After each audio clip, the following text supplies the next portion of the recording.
Ito po nakikita ninyo, ito ay pulong Kabaluwa. Yan, nasa gitna. Tapos dyan sa pagitan, kung may makikita nyo, kung kita sa video, yung maliit na pulo, yan po yung tinatawag na pulong Gumian. Tapos yung makikita nyo mga puti, mga nakalutang na puti, yan po yung may mga lagay na cultured na perlas. Dito po kita rin yan. Yan nakikita ninyo yan doon sa dulo. Yan ay palasan. Pulo ng palasan. Ito nasa gitna.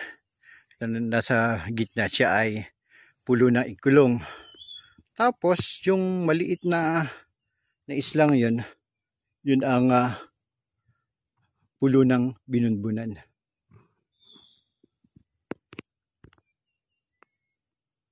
Pag narito po kayo, may enjoy kayo. Lalong higit sa huni ng ibon. At yung makikita niyo sa baba, kalapit siya ng dagat, yan ay forest mangroves or mangrove forest.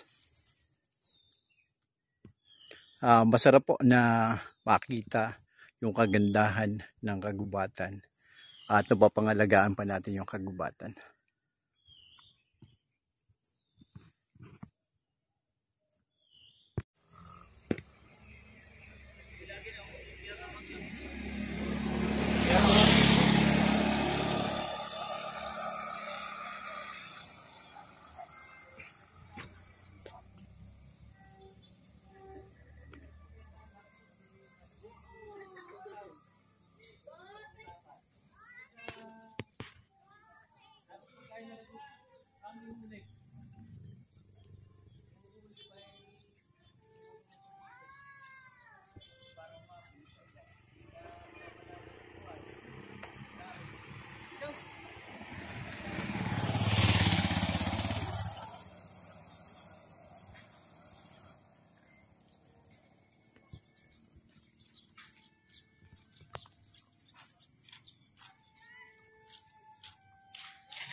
Ada apa? Ini banyak pelawai.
Ito po nakikita natin ito.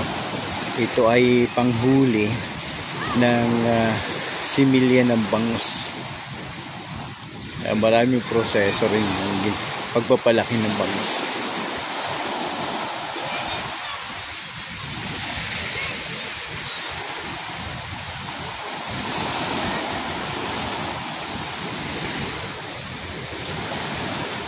At yan po ay naging gawain ko rin nung kami high school. Pag wala kami ginagawa, ganyan na ginagawa namin, nakikitulad kami. Pero kami kumikita nun.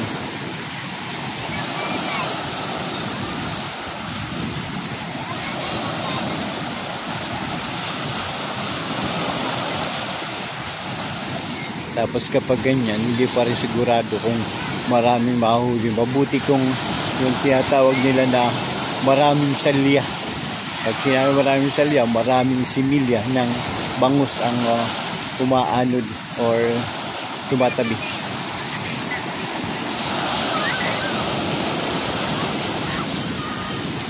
At yan, swerte yun rin kapag marami ang nahuli. Minsan, ang isang piraso ay minsan kinukuha, piso ang isa.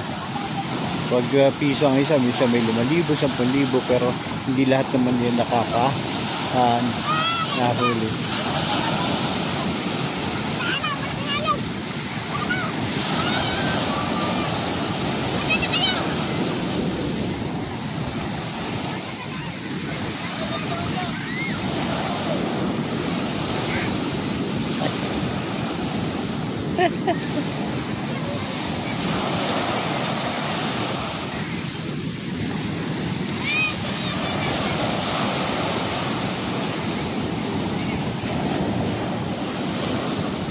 Ito yung baybayin ng Infanta Quezon.